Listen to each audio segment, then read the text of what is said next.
Hey guys, Arnav here. Today we're going to be covering Unit 3 of AP Chemistry, which is regarding intermolecular forces and properties.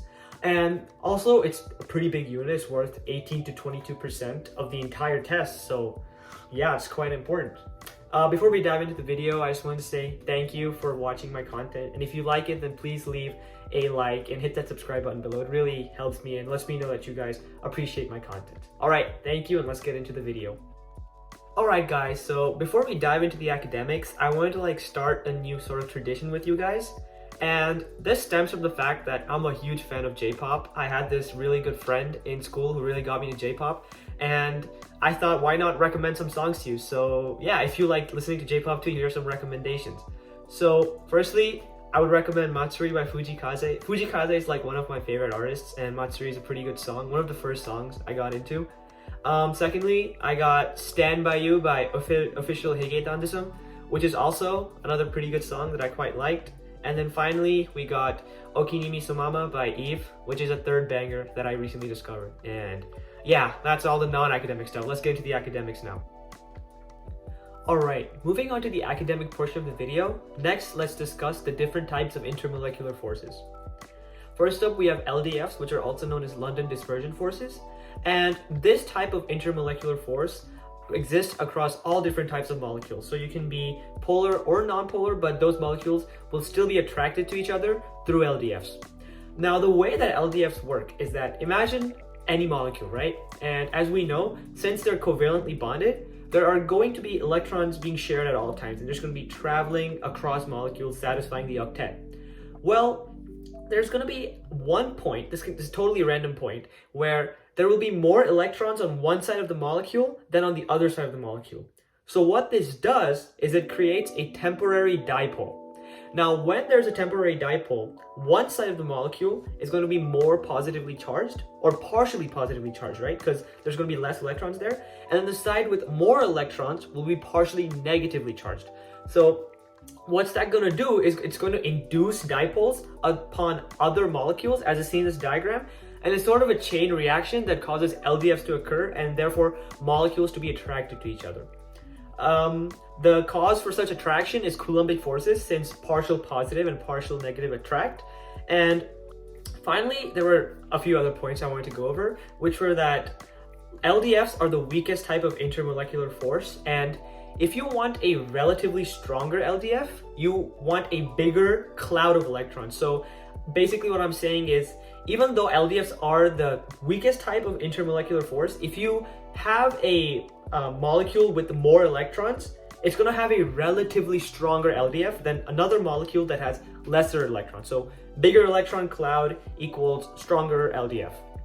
Finally, LDFs are the only type of intermolecular attraction that nonpolar and noble gas molecules experience. So if you have any of these type of molecules, always know LDF is the only way to go, right?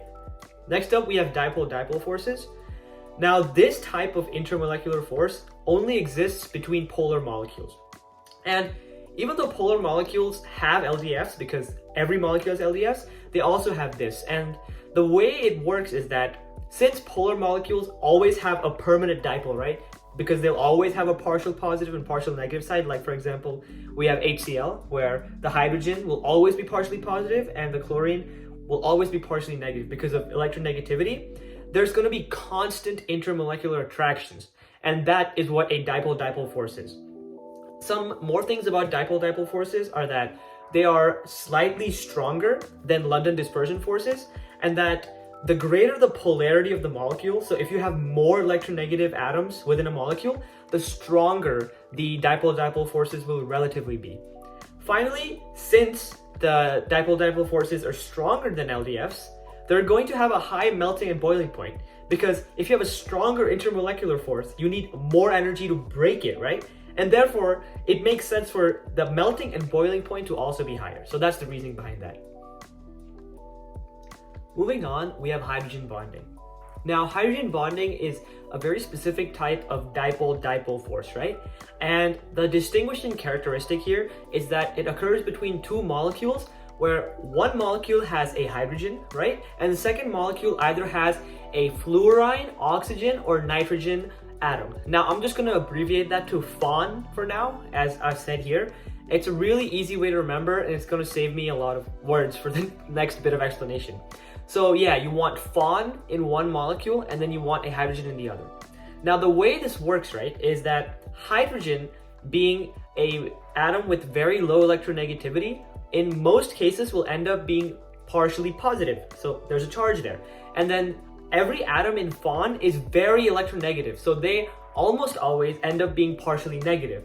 And then through Coulombic forces, the hydrogen and the FON atom attract, right, because of opposing charges.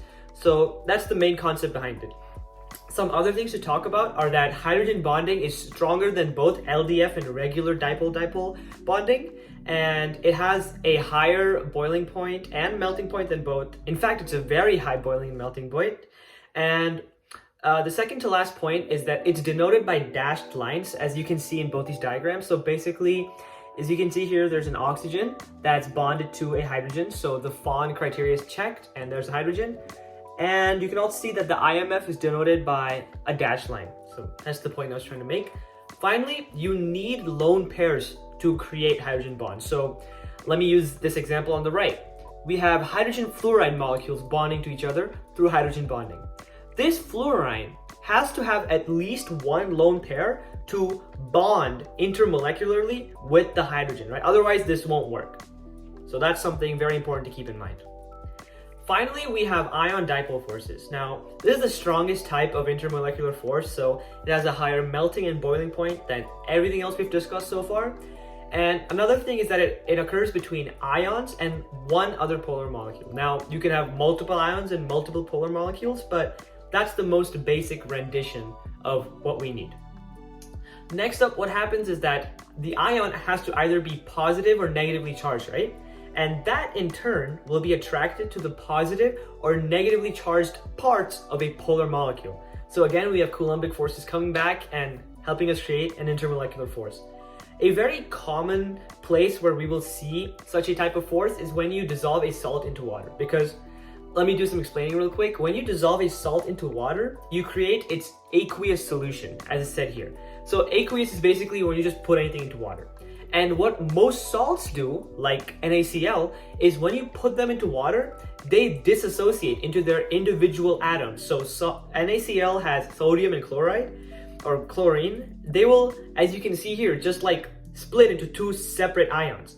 And that is how an ion dipole force forms. Like, this is one way, there's multiple ways, but this is the most common way, where a salt goes into its aqueous state, splits into individual ions, and creates ion dipole forces. Before we move on to the next topic, I just made a table for you guys ranking each of the intermolecular forces in terms of their strength, going from weakest to strongest. And I believe this is a really important tool because it's like a quick and easy way to just remember the order of the forces. So yeah, I would recommend just remembering this, not memorizing per se, but just knowing it exists in the way it's ordered. And another thing that I wanted you guys to know, just as a mental note, is that intramolecular forces are stronger than intermolecular forces. So basically, if two atoms within a molecule bond with each other, that attraction is way stronger than if that molecule were to bond with another one. So that's something I just wanted you guys to keep in mind. The new concept we're covering is vapor pressure. And even though we don't talk about it or go into too much depth about it in AP chemistry, we do kind of brush over it. So I'm just going to explain the concept in not too much detail, right? So in order to explain it, I've drawn 3 beakers, and below the beakers, I've written the different types of intermolecular forces that the liquid within the beaker can indulge in. So for example, the liquid here can form LDFs and dipole-dipole forces, the liquid here can form LDFs, and so on. So use this analogy. Let's say you have a beaker with some liquid inside it. If you were to boil it, naturally that liquid would transition from a liquid state to a gas state and start to evaporate. Well, what vapor pressure is basically what effect the liquid has on this evaporation. So if you have a low vapor pressure, it means that you're really pulling on those molecules and preventing them from successfully evaporating away. On the other hand, if you have a high vapor pressure, you're not able to stop too much liquid from evaporating, so it's more of the liquid is able to evaporate at a lower temperature. So there are two main relationships to, well, make out from this explanation. And they are that there is a direct trend between low vapor pressures and strong IMFs. Because if you think about it, as I just mentioned, at low vapor pressures, less of the molecule is able to successfully evaporate. And that's because the liquid is pulling down on it through its intermolecular forces, which makes this relationship make sense, stronger IMFs and low vapor pressure. The second one is a bit redundant, but it's that low vapor pressures equals high boiling points. And we can make that out because we just said low vapor pressures equals stronger IMFs, and if you have a stronger intermolecular force, you need more energy to break it. Therefore, a higher boiling and melting point. Now, this writing under these beakers was just to bring my point across, but I can explain it. So, what I was basically trying to say is that this beaker on the right is going to have the lowest vapor pressure because it can hydrogen bond. None of these other two can. And since it can hydrogen bond, it has relatively the strongest intermolecular forces out of all of these beakers, therefore lowest vapor pressure. Now this, on the other hand, is going to have the highest vapor pressure because, as we just covered on the last slide, LDFs are the weakest intermolecular force. Therefore, they don't have too much effect on the molecules that are evaporating and escaping the container. Therefore, it's going to have a high vapor pressure. I know that was a bit confusing, but I tried my best. It's not, just know the relationships, right? Those are the most important part. Next up, I have some practice problems for you guys.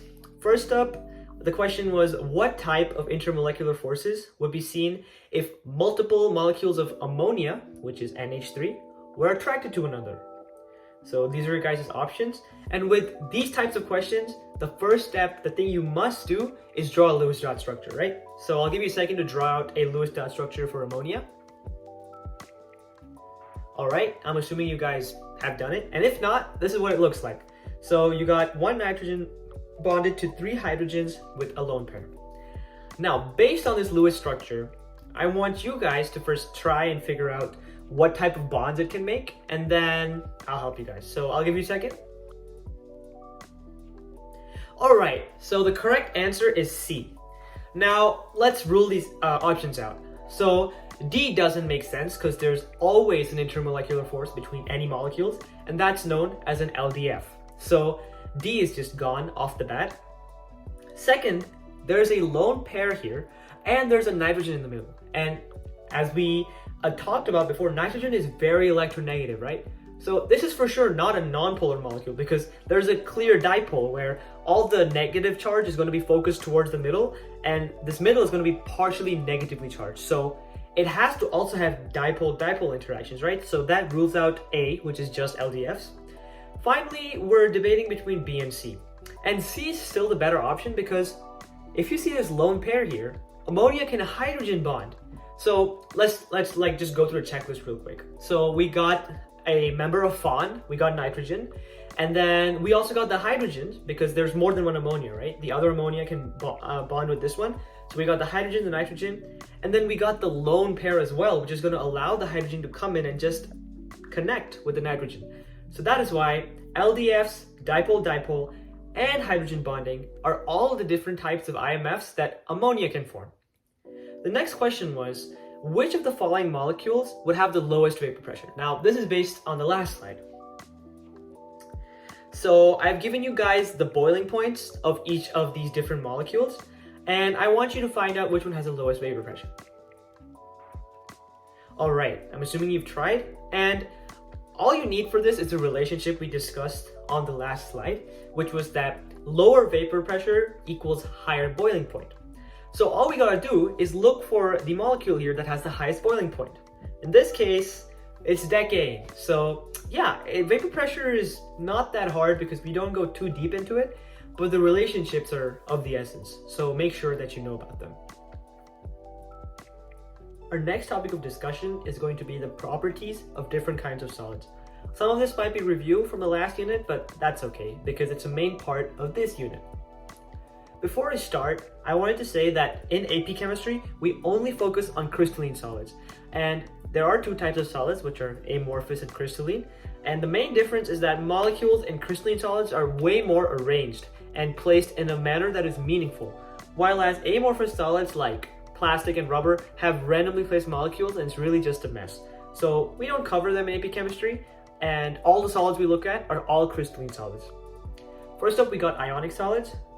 Ionic solids form due to ionic bonding between metals and nonmetals, and they have strong electrostatic forces of attractions. And that's basically a very complicated way of saying difference in charges, which causes the attractions to occur and ionic bonding to form. Thirdly, to have a stronger ionic bond, as we discussed this in previous videos, you either need smaller atomic radii for each of the atoms, or you need a larger difference in charge. This is just due to Coulomb's law, and this could in turn make certain ionic solids stronger than others. Here are the main properties of ionic solids. Now, properties of each of these solids are what we're really focusing on in this unit, because on the AP exam, you're given questions where you'll be given a few properties about the solid, like the boiling point and physical characteristics, and just be asked, what type of solid is being talked about. So really focus on the properties of each of these solids. So coming back to ionic solids, the main properties are that it has a high melting and boiling point. It is physically brittle. They are good conductors of electricity, but only when put into water or in their aqueous state. And finally, they form a lattice-like structures through formula units. So let's say, just to explain what a formula unit is, let's say you have a molecule of NaCl or salt. So NaCl is going to be a formula unit, and when a lot of NaCl's bond ionically, they'll form a crystal of salt. So NaCl, or rather a formula unit, is kind of a building block to make up the whole solid. Next up, we have metallic solids. These types of solids form due to metallic bonding between two metals. And then I have written down what alloys are here and the different types of alloys, but I'm not really going to cover them in too much detail because we did do that in the last video. But in sort of a brief way, the two main types of alloys are interstitial and substitutional, where in interstitial alloys, the atoms that are a part of the alloy have very different atomic radii, and in substitutional alloys, the atoms that are a part of the alloy have very similar atomic radii. So it's just the size of the atoms that dictates whether the alloy is interstitial or substitutional. Next up, we have the general properties. Now, this is what we really need to focus on. Metallic solids have relatively high melting and boiling points again. They are ductile and malleable. They're good conductors of electricity. And then finally, this is just something I want you guys to keep in the back of your minds. But sea of electrons is a great way to describe ionic solids, because as you can see in this diagram, and as we saw in the last video, a metallic solid on the molecular level is just a bunch of ions with electrons just freely moving around in the middle. So a good way to depict that is by saying sea of electrons. So that's a phrase that people just love to see on the AP exam. So if you write down sea of electrons to describe a metallic solid, the dude grading your test will just jump out of his chair out of joy. I'm not even joking. They really love this phrase. It's kind of weird, honestly. And finally, they again form a lattice-like structure. That's just going on to show the sense of organization within crystalline solids. Third up, we got molecular solids. Now, these are formed when you have covalent molecules, and then they attract each other through intermolecular forces to form a solid. Now, a big difference between this type of solid, which is a molecular solid, and the last two that we saw was that molecular solids use IMFs, or intermolecular forces, while the other two solids use intramolecular, right? Because ionic bonding and metallic bonding is done between atoms, while here, intermolecular forces are used. So that's why this is quite weak actually in comparison to the other two solids. But let's go over the main properties nonetheless. The main properties are that molecular solids have low boiling points, they're poor conductors of electricity and heat, they're brittle and hard, and then also that they can form large polymers because they can keep forming intermolecular forces and just like form a really large polymer. Polymer is just a smart way of saying a big molecule, right? Like a really big chain of a lot of molecules joined together, yeah. So some molecules can be stronger than other depending on what IMFs are used, right? Because as we talked about, IMFs range from like the really weak LDFs to the really strong ion dipole. So depending on the type of IMF being used, certain molecular solids will be stronger than the other ones. And then one crucial trend that I want to talk about is, this was just something that randomly came up during my studies and was not really explained, but just know this trend because there's a lot of trend related questions on the exam. And the trend is that surface area and boiling points are directly proportional to each other. So if a compound has a very large surface area, it will have a relatively higher boiling point than another compound that has a smaller surface area. So big surface area equals high boiling point. That's the gist of it. Finally, we have network covalent solids. Now these are the strongest type of solid that we cover in AP chemistry. They form when multiple nonmetals bond covalently in a lattice. And the reason they're so strong is when nonmetals bond covalently, they form VSEPR models. Remember VSEPR models from the last unit? And we learned about how VSEPR models have very strict bond angles. And these bond angles are so rigidly placed that it just kind of locks the solids molecules in place and they can't move really that much, which is what really makes this type of solid so strong. And this is like a tip I got from my chemistry teacher, but a really good way to tell that you're looking at a network covalent solid is that if it has a metalloid in the chemical formula. So what are metalloids? So if you see all of these atoms in like kind of a pale bluish color, you got boron, silicon, germanium, it's kind of like a diagonal pattern. They're all metalloids. So if you even see one metalloid in the chemical formula of whatever molecule you're looking at, I can guarantee you that it is a network covalent solid. So just keep that in mind. Next up, we have the properties of network covalent solids. They have ridiculously high melting and boiling points. Like, it's crazy high. You'll see in examples that we do in the future, but I'm talking like 500, 600 degrees Celsius. It's mind-boggling. And they are very common for them to have a metalloid in the chemical formula, like I just mentioned, and they don't conduct electricity. Examples would be diamond and graphite. These are really good examples that are commonly used, but you will see other ones in the future on the AP exam. Alright guys, now that we've gone over the different types of solids, let's do some practice problem. The first question states that using the description of the solid below, identify what category of crystalline solids does it fall under. So here's the description, and here are your guys' answer choices. I'll give you a minute, so pause the video and try it on your own. Alright, I'm assuming you guys have tried it.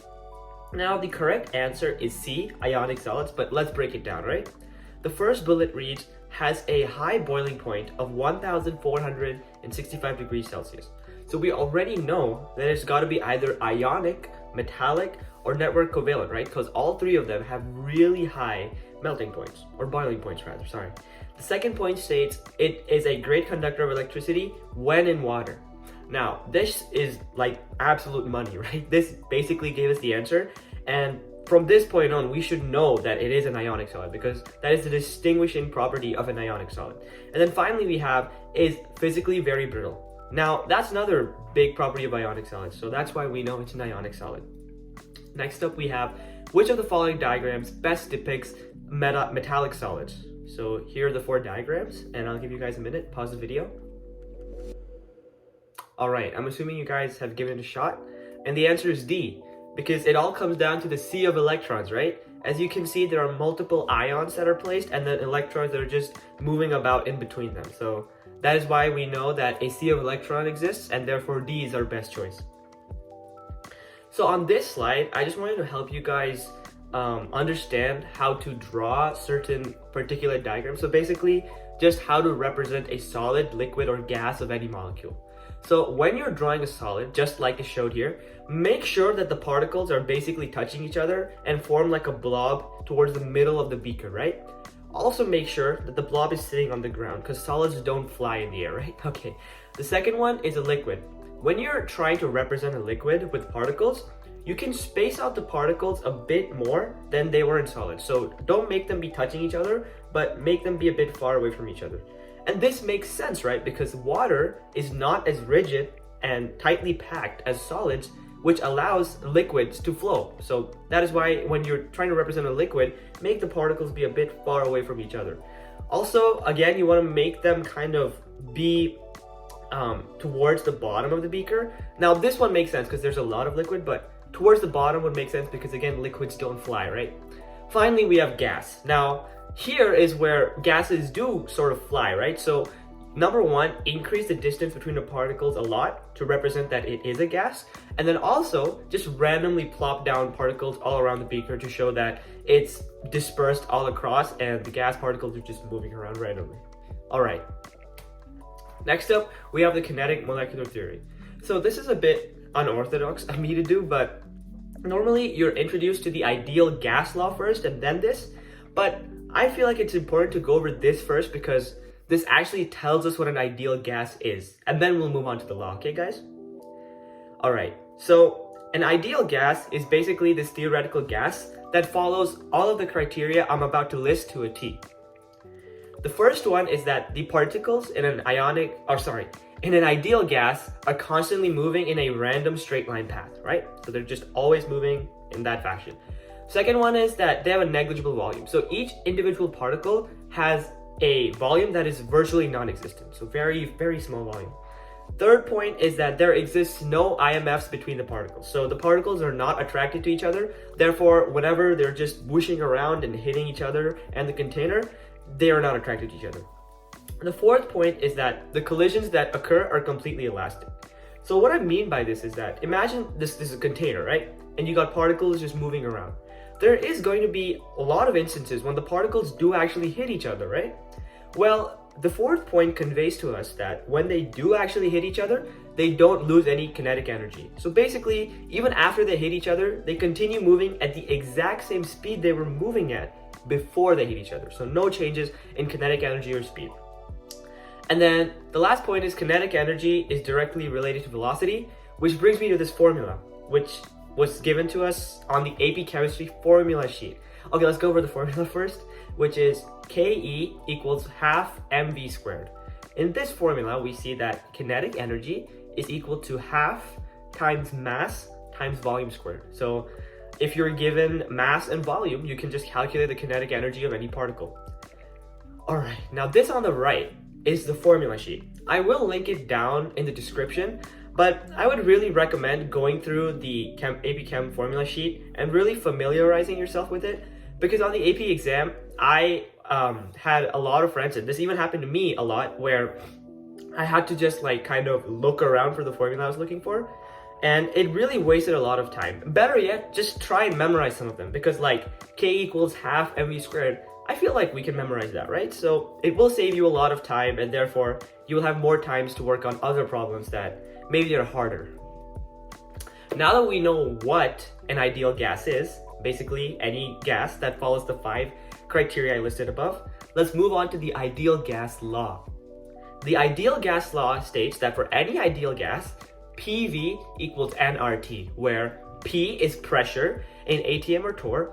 Pressure is basically just how often the particles are hitting into each other and hitting on the edges of the container. So just how many collisions, right? V is volume in liters, N is the number of moles, R is the gas constant, which I will show you how to get, and T is the temperature in Kelvin. Now this throws many people off, and it did throw me off as well, where if you're given the temperature in the question in Celsius, right, you always have to convert to Kelvin. So it's quite an easy conversion. Just add 273 to whatever Celsius metric you have, and you will end up with the Kelvin equivalent. So yeah, just keep that in mind. I believe it's on the formula sheet too, so yeah, but you might want to memorize it. Again, I have the formula sheet. So all of these formulas for this unit, you will find under gases, liquids, and solutions. So on the second side of the formula sheet, basically everything we need is right here. Now, 2 things I wanted to go over was that in some questions on the AP exam, they don't list all of these variables. So the whole point of the ideal gas law is that they will give you maybe 4 variables, right? They will give you 4 of these variables, and you will be expected to find out what the last variable is through algebra. And what they do sometimes is they don't explicitly state what the temperature or the pressure is. They just say standard temperature and standard pressure. Well, there is a metric for that, because standard temperature actually stands for 0 Celsius or 273 Kelvin, and standard pressure stands for 1 atm or 760 torr. So I would really recommend you guys have this in the back of your head, because this is quite a common occurrence where they just say standard temp and standard pressure. Now, using the ideal gas law, we can come up with many other relationships for ideal gases. The first one is known as Gay-Lussac's law.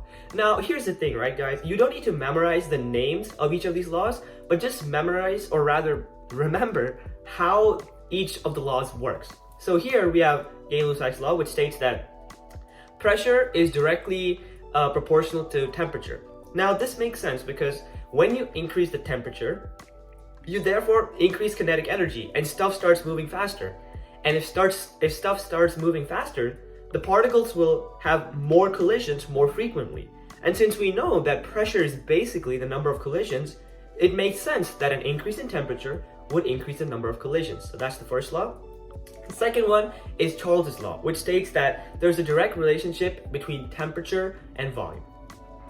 The third law is Boyle's law, which states that there's an inverse relationship. So in an inverse relationship, when one variable increases, the other one's going to decrease. So Boyle's law states that there is an inverse relationship between volume and pressure.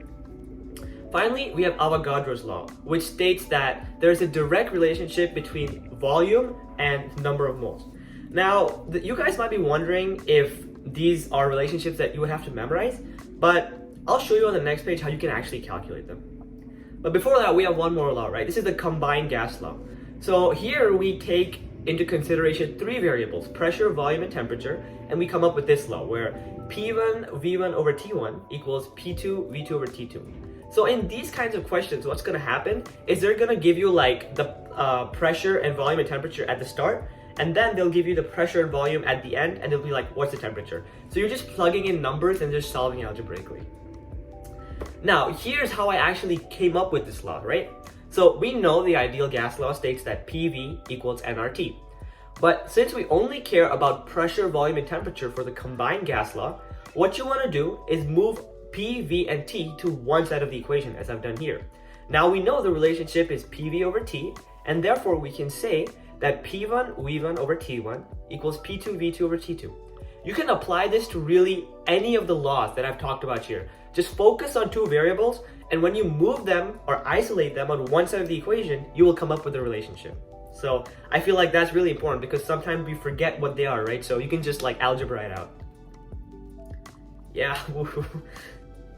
Okay, now the next up we have Dalton's law.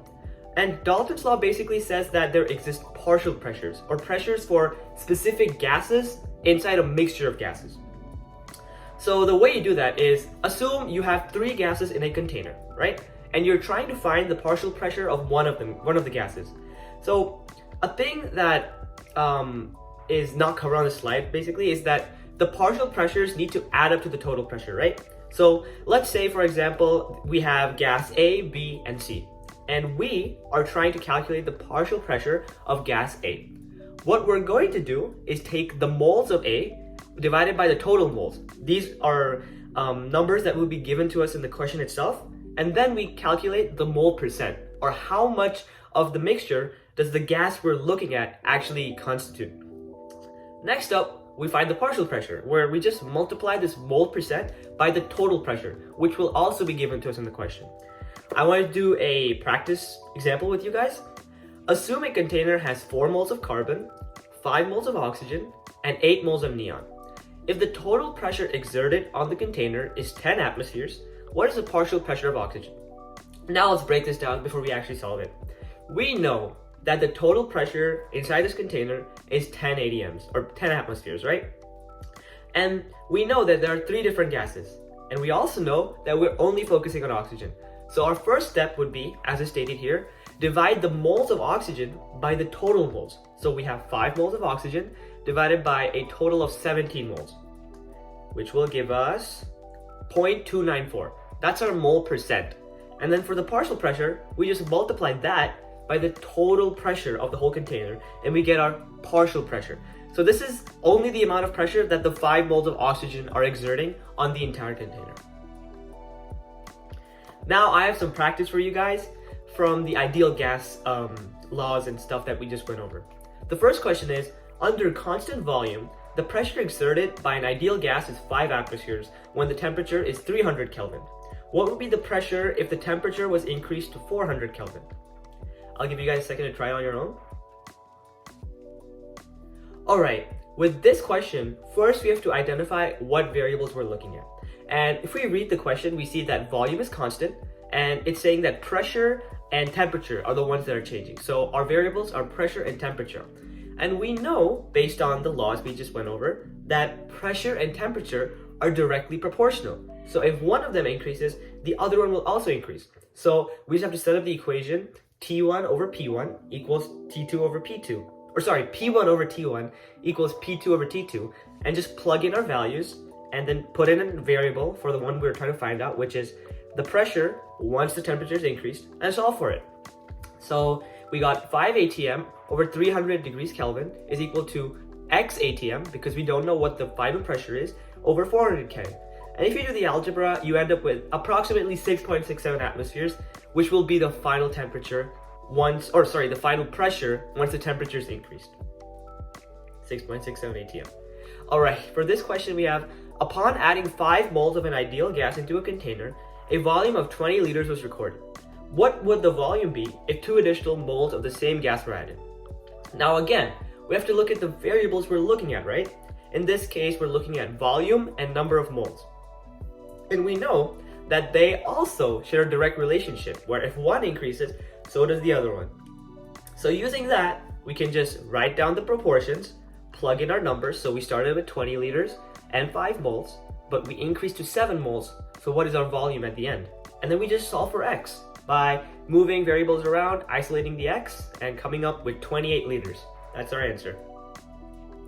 Alright, now we have ideal gas practice. Now, I'm only going to be doing one question here because we don't have too much time since this is a crash course video, but I promise to dedicate a whole video to just ideal gas law, because there are so many different kinds of questions that you can be given regarding ideal gas laws, and I really need to do more justice to this topic. Alright, so this is the one question about ideal gas laws that we're going to do.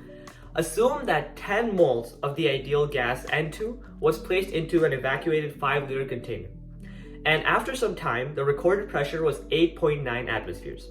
What would the temperature be within the container at this time? Alright, now this is where I have the gas constants, because remember, our formula is PV equals, PV equals nRT. Actually, I'll just solve this with you guys, right? Our formula is PV equals nRT. So, reading this question, we know that the pressure is 8.9 atmospheres, so we plug that in for P. We know our volume is 5 liters, we plug that in for V. And then we know that the number of moles we're working with is 10, so we plug in 10. And here's how you get the gas constant. So we have 2 gas constants that we use. Either it's this one or it's this one. And the way you find out which one you're using is by looking at the units. So for our question, our unit of pressure is atmospheres, and that is the only difference between these two. Because as you can see, for this first one, the unit of pressure is atmospheres, and the unit for second one is torr. Now there will be some questions where you will be given the pressure in torr, where you will use this constant. But in our case, the pressure is in atmospheres, so we're going to use this gas constant, right? So it's just down to the unit. So we plug that in, which is 0.08206 atmospheres times liters over moles times Kelvin. And then finally, we're trying to find the temperature, right? So X degrees Kelvin. Now we can start the algebra. What I did first was just leave the left side the same, and then cancel out the moles, because they cancel out, right? One's the numerator, one's the denominator. So we just have 10 times the remaining gas constant times our X temperature. Then I left the left side the same again, and then I just multiplied 10 by our gas constant, which yields that. Now I started the real algebra, where I moved the gas constant, or the remaining gas constant, to the left side. And what that did was I flip it, right? Because when you move something, you flip it. And then this is what I was left with. Now if we look at this, there's a lot of stuff we can cancel out. We can cancel out atmospheres, because that's the denominator here and the numerator here. We can cancel out liters as well, because that's in the denominator here and the numerator here. And then finally, we're just left with degrees Kelvin and over 0.8206 times all this. So once you multiply it all out, you get 54.22 degrees Kelvin, which is our answer. So I know that's a lot of work, but I promise to make more videos and do more questions like this. But I hope you guys got a general idea of how to solve these kind of problems. Moving on, let's talk about ideal gas deviations. which are basically circumstances that cause ideal gases to deviate from their regular behavior and become non-ideal gases. The first circumstance is low temperature. When exposed to low temperatures, particles become slower and have a lower average kinetic energy. This slowness causes them to spend relatively more time around each other. And what that further causes is for them to form intermolecular forces. And this is really bad because to be an ideal gas, one of the criteria was that the particles don't have any IMFs. So by forming IMFs at low temperatures, the gas deviates from being ideal to being non-ideal. The second circumstance is high pressure. So we know that volume and pressure are inversely related. So at high pressures, we're going to have a low volume, right? And if we look at this diagram that depicts what happens at high pressure, we will notice that the particles take up quite a lot of area. So their volume is not negligible anymore. Their volume is actually pretty high because given the small amount of space, a lot of it is taken up by the particles. And this, like higher area, I guess, kind of violates one of the ideal gas criteria again, which was that the particles have a negligible volume. Since the particles don't have a negligible volume at high pressures, it also causes them to deviate from their ideal behavior and become non-ideal gases. Next up, we have the Maxwell distribution curve.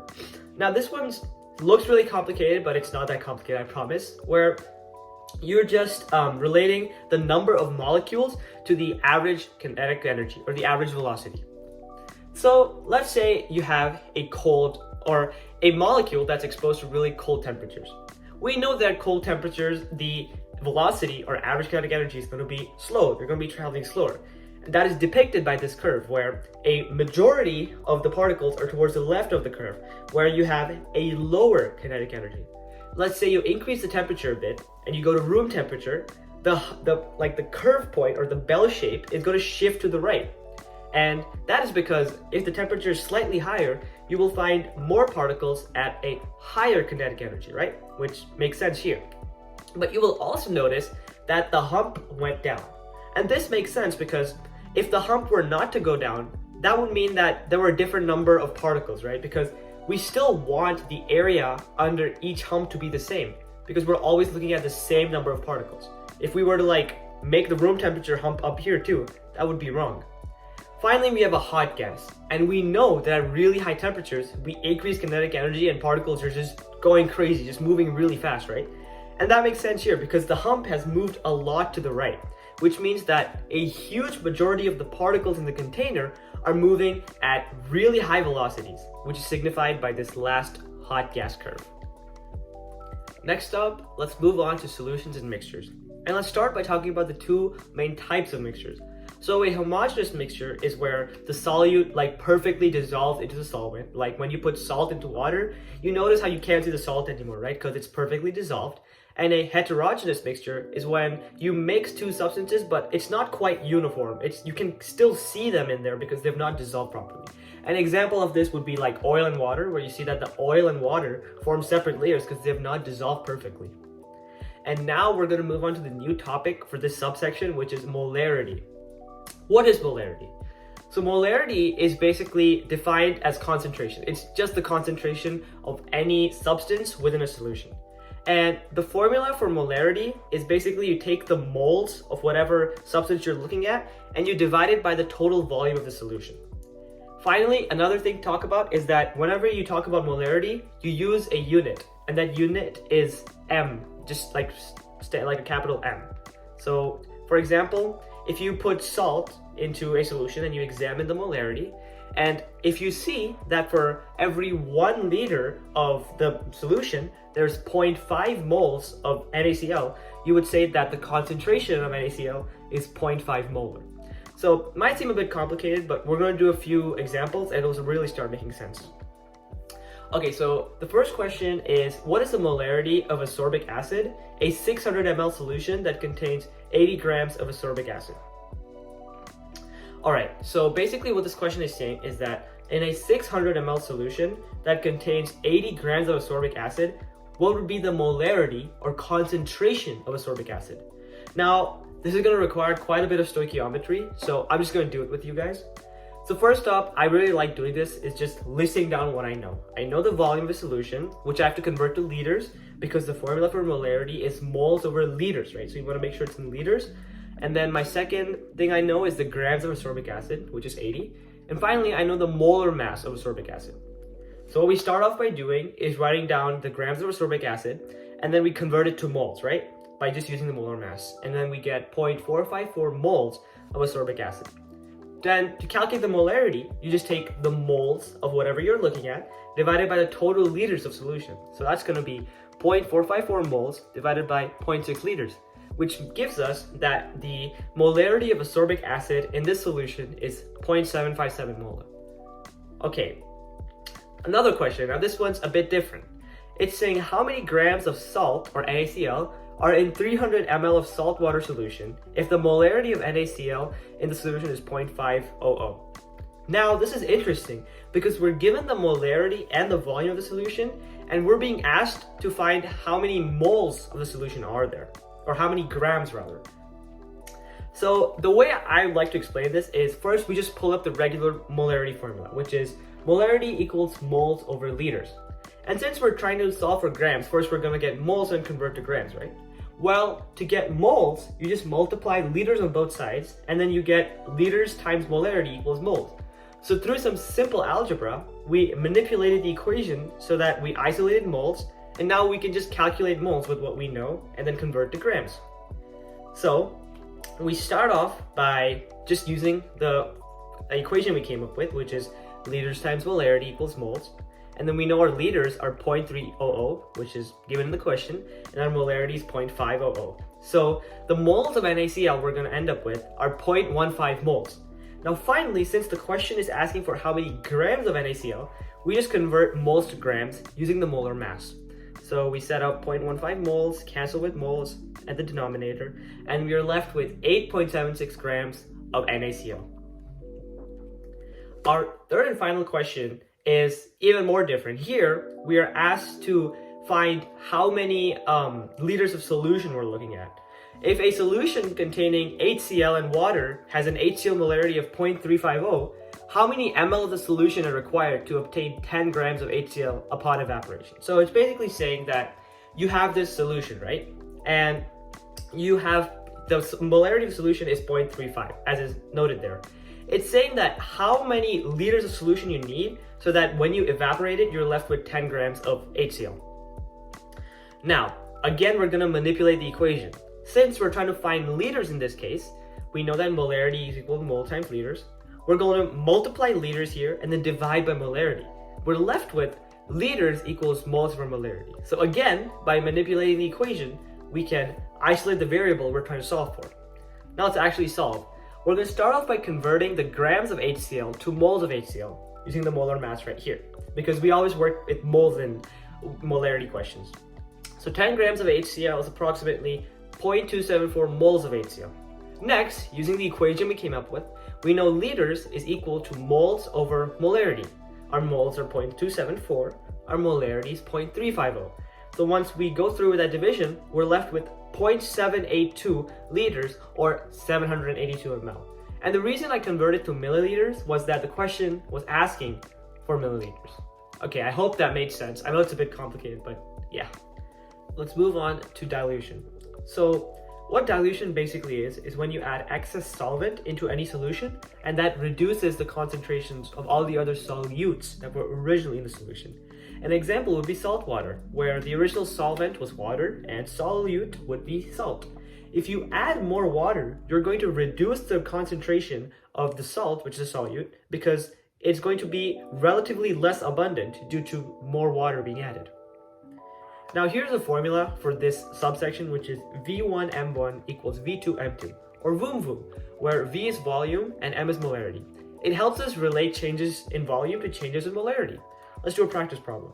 Assume a lemon juice solution originally had a volume of 500 ml, so that's going to be our V1, and a citric acid concentration of 0.600 molar, that's going to be our M1.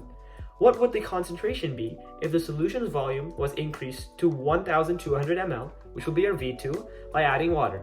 So now that we know that our V1, M1, and V2 are present in the problem, we're trying to solve for M2. So all we do is write down the equation, plug in our numbers, and solve for x, which is M2. And once we're done solving, we'll come up with 0.250 molar, and that is going to be the molarity upon the addition of more solvent. Now, one thing I wanted to point out was that in my question here, I've used both the volume in ml metric, so both of them are in the units of milliliters. But make sure that your units for volume are always the same, because if I did like this volume on the left in liters and this one on the right in milliliters, I would have gotten the wrong answer. So make sure your units are always the same. All right, guys, now let's talk about separating solutions. And let's start by talking about solutions that have a solid and a liquid portion. The first method that can be used is decantation. And this works because, as we know, solids are more dense than liquids. So the solid portion of the solution is going to settle towards the bottom. And then all you have to do is simply pour out the liquid into another beaker. The second method is filtration, where you pour the solution from one beaker into another, but in the middle, you put up either a mesh or filtered paper of some sort. This is going to stop the solid from moving into the second beaker due to its relatively larger particle size. The third method is evaporation. What we do here is, let's take salt water for example. You place it into an evaporating dish and then you heat it up to a point where the water is going to evaporate away. In this case, we know that the salt has a higher boiling point than water, so we exploit this and get rid of the water to end up with just salt. This is a method that is used a lot to separate ionic solids from liquids. Now let's look at solutions that only contain two liquids. One way to separate them is through simple distillation. What we do here is we exploit the fact again that the two liquids have separate boiling points. We heat up the distilling flask to a point where the liquid with a lower boiling point starts to evaporate. Once it evaporates, it goes through this condenser where it is condensed down into its liquid state and collect in the receiving flask. The way this condenser works is you just have really cold substances moving through this space here, normally water, and that cools down to gas into its liquid form. Now, fractional distillation is what we use if both the liquids have very similar boiling points. So the only difference to simple distillation here is that we have this fractioning column in the middle. And it basically has spaces for the gas to condense and sit on. And through continuous cycles of the liquid, like vaporizing, revaporizing, and condensing, eventually what's going to happen is that the liquid with the slightly lower boiling point is going to go through the condenser and be collected in the receiving flask. Again, this mechanism of the condenser is the exact same, where you have cold water going in and the cold water is cooling down the gas into its liquid state. Now let's look at a distillation curve. I've given an example to then explain what the curve represents. So assume you have 100 ml of solution of water and methyl acetate. That's what's in the solution. Their boiling points are 100 degrees Celsius and 57.1 degrees Celsius respectively. Now the distillation curve represents what's being yielded in the collection flask. So at the end, once everything's evaporated and condensed, in the collecting flask at the end. So we initially start boiling up. So by the way, the y-axis is the temperature and the x-axis is the amount of condensate that's collected in the final beaker. So initially we start boiling, right? And since methyl acetate's degree of evaporation is 57.1, we don't receive much condensate towards the beginning. But the moment we reach 57.1 degrees Celsius, we start to collect a lot of condensate, right? Because all of the methyl acetate will just start to go into the beaker at the end. And then once all of the methyl acetate is collected at the end, once again we stop. Because now that only water is left, we won't start collecting much condensate at the end until the boiling point of water is reached, which is 100 degrees. So we have nothing, and then the moment we start zeroing in on 100 degrees Celsius, again, the contents of the flask at the end start to go up dramatically as the water is starting to evaporate and be collected in the final flask. So that's how a distillation curve basically works. Now, let's talk about thin layer chromatography. Now, this is a completely new concept in AP chemistry, so yeah, I just wanted to let you guys know that. So the whole purpose of thin layer chromatography is to cross-check the purity of certain substances. And before I explain how it works, I just wanted to pull up an image of the apparatus. So what you have here is kind of this chamber, right? And what you do is you put all the samples you're examining at the beginning. And then you put in a nonpolar solvent that basically flows up this chamber until it reaches an end. And depending on what each of these samples are made of, they travel different distances. And I'm going to explain how that changes. So, one thing to note is that this chromatography plate or chamber is plated with silica gel, which is a very polar substance, okay? So all of this is silica gel. And I wanted to explain what a mobile phase and a stationary phase is before we move on. So the silica gel, since it's just there, it's the stationary phase, right? Because it's stationary. And then the mobile phase is the one that's moving. And that is, as I explained at the beginning, the nonpolar solvent that you're pouring in and is moving up the chamber. Now, the whole way that this thing works is based on the concept that polar particles attract polar particles and nonpolar particles attract nonpolar particles. So what's going to happen is that particles that are more polar will be attracted to the silica gel because like attracts like, and they will travel less. But particles that are relatively more nonpolar will not be attracted to the silica gel, right? Because nonpolar and polar don't attract. So they're going to move further down the chamber. So basically particles that move further down are more nonpolar and particles that don't move much are relatively more polar. So let's just talk about what we just discussed on this diagram on the right. Based on this chamber, we know that A would be the most nonpolar out of all these samples. C would be more nonpolar than D, but more polar than A because it didn't travel the most. And B would be the most polar out of all of them because it traveled the least and it's most attracted to the silica gel. Now, there's a way to quantify how much each of the particles travel, and it's known as the retention factor. So what you do is you do the distance traveled by the compound or the sample, and you divide it by the distance traveled by the solvent, which is what you pour in, the mobile phase. Both of them are measured at the start, which is the origin. So let's do an example problem. So assume this dashed line is the origin, and these are the measurements of all the points on the chamber. Now I want you to calculate the retention factor of compound A, which is right here. What we do for this is we know the retention factor is the distance traveled by the compound divided by the distance traveled by the solvent. So the compound traveled from the origin to here, which is 4 units.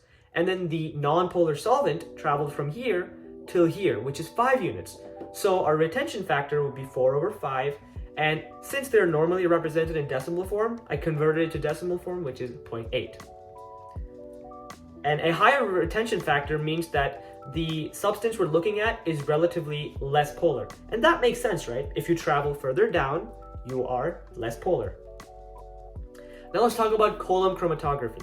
This is very similar to thin layer chromatography, what we just talked about, but it's done in sort of a column style format. So this is what it looks like. Again, you load the sample at the top, and the stationary phase is right below. Again, silica gel is very commonly used, but there could be another stationary phase. What you do then is you load up the mobile phase, which is the nonpolar solvent, and starts to flow down. And again, the more polar substances are going to stop very early into this cycle because they're more attracted to the polar silica gel. However, the substances that are relatively nonpolar will start moving further down because they are more attracted to the nonpolar solvent. Again, always remember, like attracts like in chromatography. Now, again, I've just explained, the mobile phase is the solvent and the stationary phase is the silica gel.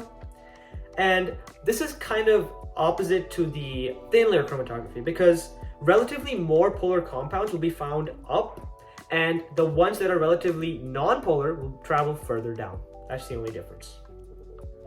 Now let's talk about solubility, which is basically the likelihood that a solute will fully and uniformly dissolve into a solvent. Now, the main concepts of solubility are the same as chromatography. Like dissolves like. So a polar substance is very likely to dissolve in a polar solvent, and vice versa. A non-polar solute is very likely to dissolve in a non-polar solvent.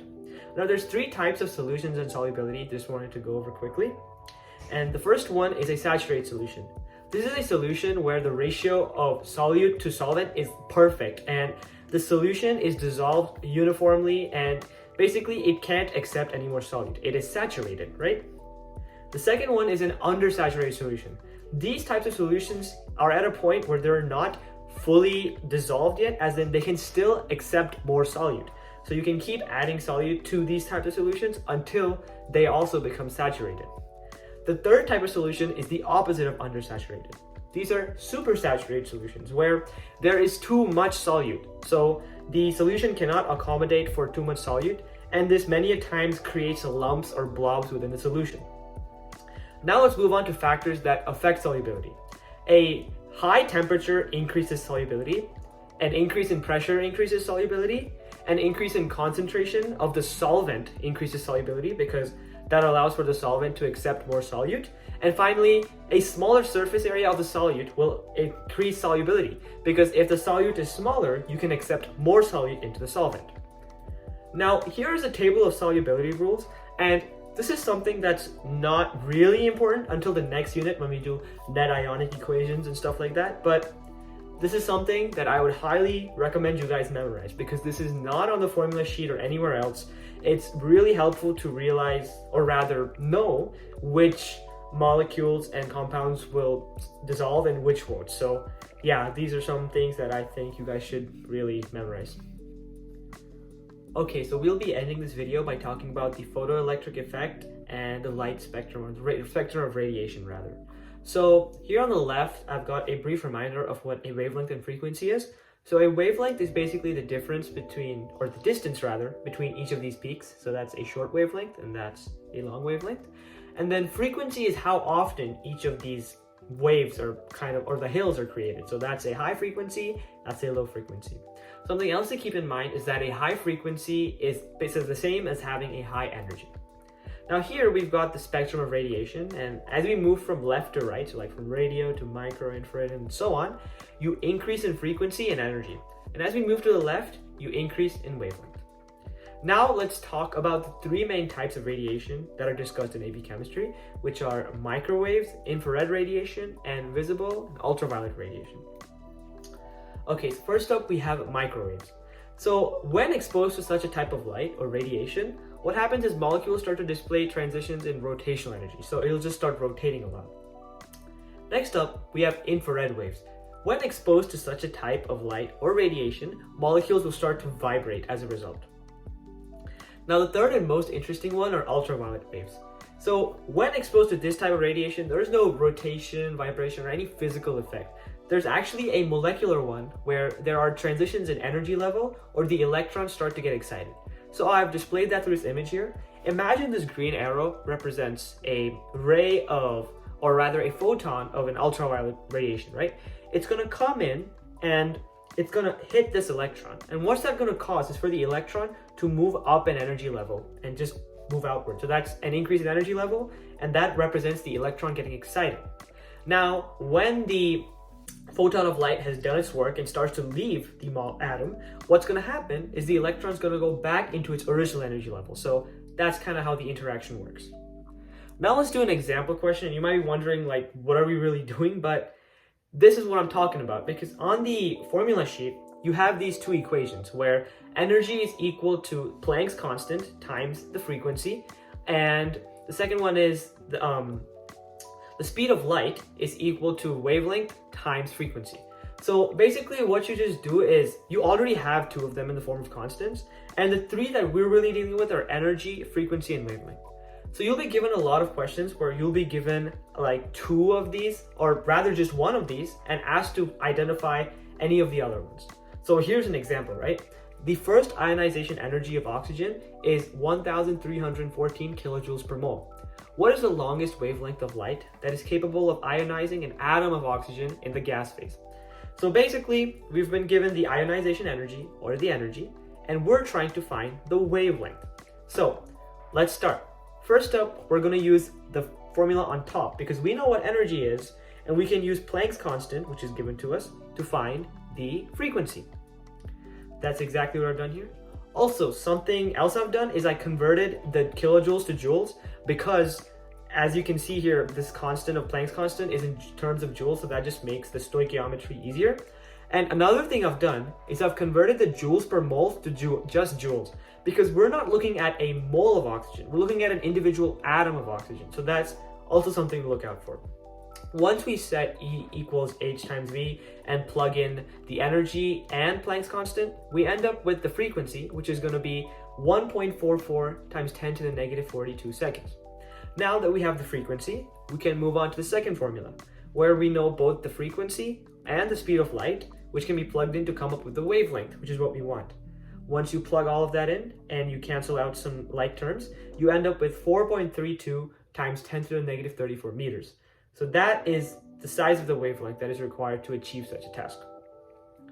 Now we have Beer-Lambert Law. And by definition, it's just a law that is used to determine the specific concentration of certain entities and also for chemical analysis. Now, here's the formula, and here's what each individual variable stands for. So A is absorbance, the E kind of thing is molar absorptivity, B stands for path length, and the C stands for concentration. So in this case, we will be given 3 of the 4 variables and asked to calculate the 4th variable. Let's do an example. So in this case, we're given a colored pigment has a molarity of 15.6 times 10 to the negative 13 molar. Sorry, I forgot the molar there. It also had an absorbance of 0.871 at 600 nanometers in a cuvette that is 3.00 centimeters wide. What is the molar absorptivity of this pigment at 600 nanometers? Okay, before we get on to the question, I want to explain what a cuvette is, right? So many of you are probably taking AP chemistry right now, of course you are, but a cuvette is this sort of container that you insert into a device where light is blasted through it. And depending on the different colors of the solution inside, different amounts of light will be able to travel through, right? Because light, the color of the pigment is going to affect the absorptivity and the transparency of the solution. So I just wanted to clear up what a cuvette is if you guys haven't done a lab in class about it, but yeah, that's what a cuvette is. Anyway, here are the formulas and let's get to solving. So our first step is just write down the formula, and based on our question, what we can do is that since we're trying to solve for molar absorptivity, we can just isolate the variable on one side and move everything else to the other side. So we get the molar absorptivity is equal to the absorbance divided by the path length times the concentration. And then we just plug in what we have. We know the absorbance is 0.871. We know that the path length is 3 centimeters. The path length is the same as the width of the cuvette because that's how much the light has to travel, right? And then finally we have our molarity, which is 15.6 times 10 to the negative 13. Once we do all the math, we end up with 1.86 times 10 to the 11th, but make sure you don't forget the units. So centimeters to the negative 1 and molarity to the negative 1. Guys, thank you so much for watching my video. If you enjoyed the content, then once again, please like the video and leave a subscription. Also, if you have any questions or comments, leave them down below. And I've also put down both the link to this presentation and my email for further questions and learning. And yeah, happy learning. Hope you guys do great on your tests.